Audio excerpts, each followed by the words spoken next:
Alright, we're going to talk about some ruts today. We're going to start things off by looking at this rutted turn.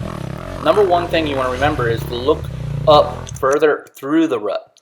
The further ahead you look, the more consistent throttle you carry through the rut. A lot of times when you look down, you break throttle, therefore not driving the front wheel, and the front wheel catches the edges of the rut. But what about entering a turn where you can't be on the gas? It's important that you get your braking done efficiently and a downshift needed if possible to slow the bike down, but to keep the tires rolling, and then get back on the gas at the apex as soon as you can. Here where I freeze frame it, all your braking should be done, and now you're rolling through and at the apex getting on the gas right here. You'd be looking up and accelerating hard coming out.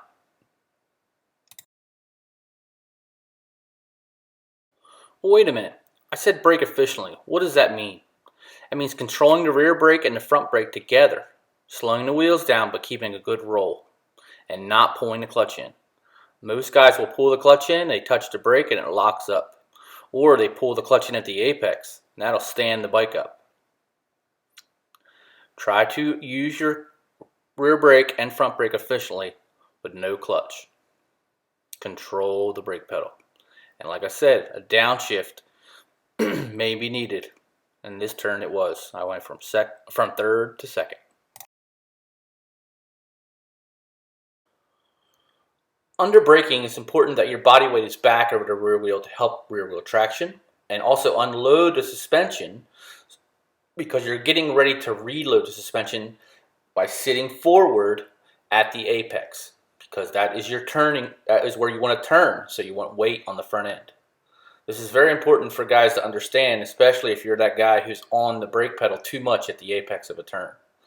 You got to learn a different way to make the bike turn, and that's by putting weight forward over the front end. Unload the suspension and reload it when needed. Okay, what about the rut at the top of the hill? The rut at the top of the hill, it's important that you steer wide so that your rear wheel is less likely to dig into the edge of the rut around the turn, and your foot is less likely to get ripped off the foot pegs. Whether you sit or stand, this is important.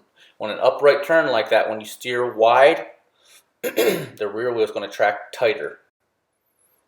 Okay, now let's look at the rut at the top of the next hill. Technical section here.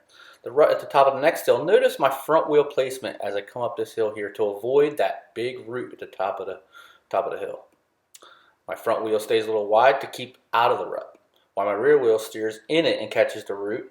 It's a little bit easier to deal with, rather with one wheel hitting that root at the top rather than both wheels hitting the root and losing momentum.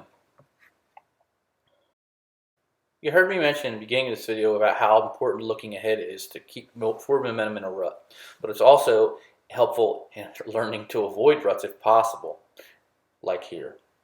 If those two trees weren't at the top, we could possibly keep both wheels up on the edge of that rut and avoid the rut altogether.